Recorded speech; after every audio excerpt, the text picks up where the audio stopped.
बड़ी खबर Pathankot air base पर बड़ा हमला। जी हां, बड़ी खबर, पठानकोट एयर बेस पर हमला और भारी गोलीबारी की खबर सामने आ रही है।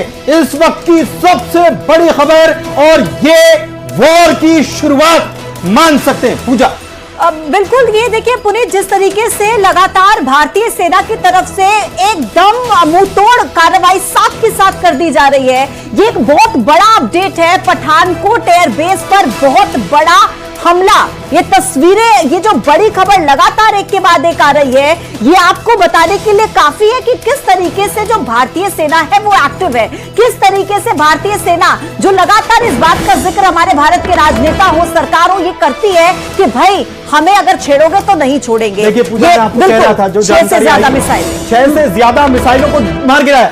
S-400 सिस्टम जिसको एक्टिव किया गया और उसने काम करना शुरू कर दिया। 6 से ज्यादा मिसाइल रॉकेट जो छोड़े गए थे, 8 से ज्यादा मिसाइल। देखिए अब ये इसकी पुष्टि हो गई है, यह आंकड़ा बढ़ गया है। 8 से ज्यादा मिसाइलों को मार गिराया है, इसको हवा में ही ध्वस्त कर दिया है। और ये अटैक जो किया गया है, पठानकोट एयरबेस को टारगेट किया गया, जम्मू एयरपोर्ट को टारगेट किया गया, वहां पर रॉकेट से हमला होना, इसके अलावा सैन्य कॉलोनी जो है वहां पर अटैक होना, ये पूरी तरीके से ऐसा लग रहा है कि पाकिस्तान अब मरने के लिए तैयार हो। बिल्कुल, मरने के लिए ही तो लड़ाई शुरू करते हैं ना पुनीत। इस बात का जिक्र तो हम करते ही हैं कि मरने के लिए लड़ना शुरू करते हैं, लेकिन इनके बयानों में और इनकी करनी में कितना डिफरेंस नजर आता है। जैसे कि आज जो प्रेस ब्रीफिंग हुई थी, उसमें विक्रम मिस्री ने भी कहा था कि भाई ये कहते कुछ है, करते कुछ है, और पाकिस्तान का तो जन्म ही झूठ के साथ हुआ था। ये कहते हैं कि हम कुछ करेंगे नहीं अगर हमें कुछ नहीं किया जाएगा, और फिर तस्वीरें आती हैं कि स्ट्राइक करने की कोशिश करते हैं।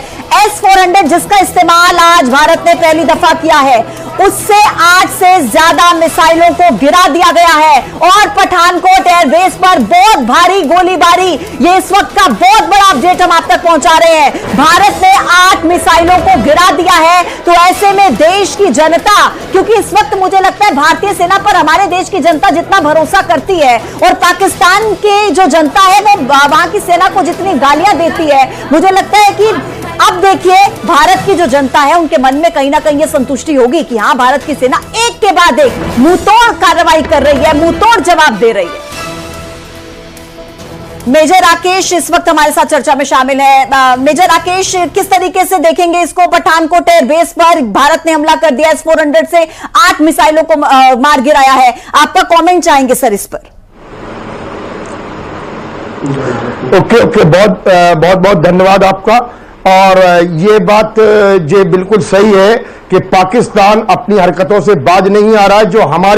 जो हमारे देश की जनता है और हमारे देश की जो सेना है, बिल्कुल मुंह तोड़ जवाब दे रही है, और हम बिल्कुल जवाब देने में बहुत सक्षम हैं आज। इसलिए हमारे को ये जरूरी है, अगर पाकिस्तान युद्ध चाहता है, क्योंकि भारत ने कभी युद्ध नहीं चाहा, लेकिन अगर पाकिस्तान युद्ध चाह रहा है अपनी गलती करने के बावजूद भी, तो हम उसका जवाब देना, हमारी सेना मुंहतोड़ जवाब देना जानती है, और हम सक्षम हैं, और हम लोगों को इतना कॉन्फिडेंस है। और आज देश की जनता पूरी की पूरी आज सरकार और अपने ये सेना के साथ खड़ी है। तो जहां तक मैं कहूंगा, अगर पाकिस्तान हरकतों से बाज नहीं आता है या पाकिस्तान युद्ध चाहता है, तो उसमें कोई दो राय नहीं। हमारी सेना भी सक्षम है और हमारी सरकारें भी बिल्कुल मजबूत है, और हमारी देश की जनता आज सेना के साथ में है। सर, क्या युद्ध की शुरुआत हो चुकी है, ये मान लिया जाए? अगर पाकिस्तान ने या वो कर दिया है तो बिल्कुल युद्ध की शुरुआत ही मानेंगे हम। और इसमें बड़ी खबर, कई ड्रोन पाकिस्तान के मार गिराए। भारत ने पाकिस्तान के हमले को नाकाम किया है, और पठानकोट एयरबेस पर भी बड़ा हमला बोला गया है, और S-400 सिस्टम जो एक्टिव हुआ, पाकिस्तान के हमले को नाकाम उसने किया है। कई सारे पाकिस्तानी ड्रोन जो हैं वो गिरा दिए गए हैं।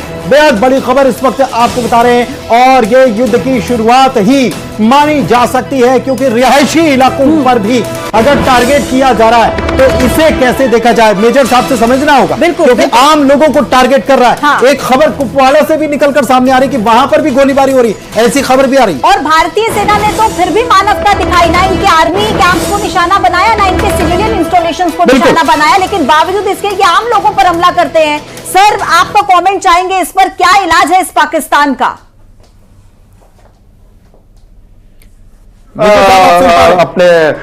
मैं ये कहूंगा, बिल्कुल मैं ये कहूंगा कि आप हमारी जो सेना है, इनकी सेना की जब तक कमर नहीं तोड़ेगी तब तक ये आतंकवाद और इस तरीके की नापाक हरकत नहीं करेंगे। तो मैं ये कहूंगा कि युद्ध की शुरुआत हो चुकी है, तो फिर अभी बिल्कुल हम लोग पीछे नहीं होंगे, बिल्कुल मुंह तोड़ जवाब देंगे और पाकिस्तान की जो आर्मी है उसकी कमर तोड़ने का पहले काम किया जाएगा। जहां पर इनके मैन हेडक्वार्टर है वहां पर मिसाइलें दाग करके और इस तरीके से कमर तोड़ी जाए कि इनको फिर वही 71 याद आ जाए। ठीक है, वही 71 याद आ जाए। 1971 याद दिलाने का समय आ गया पुनीत। बिल्कुल बिल्कुल 1971 याद दिलाने का समय आ गया है। लेकिन सर, ये आपसे हम समझना चाह रहे हैं कि ये कल भी अटैक करने की कोशिश की गई थी और कल सारे अटैक नाकाम हो गए, लेकिन यहां पर ये ड्रोन आते हैं और गिर जाते हैं। सबसे पहले खबर आती है कि ड्रोन गिर गया और वहां धमाके की आवाज सुनाई दी। ये कैसे मुमकिन हो पाया होगा? ये देखो, ये तो आप भी समझते हो कि उनकी आवाम भी क्या इनके ऊपर दबाव डाल रही होगी कि हिंदुस्तान हम पे हमला कर रहा है, जबकि हिंदुस्तान ने किसी भी आवाम पर, किसी भी प्रकार के सिविलियन पर वो नहीं किया। मानवता का एक परिचय दिया है जहां पे खराब हो चुके हैं और पूरी तरह से ब्लैकआउट कर दिया है। वैष्णो देवी जो त्रिकुट पर्वत है पूरी तरह से उसको ब्लैकआउट कर दिया गया है।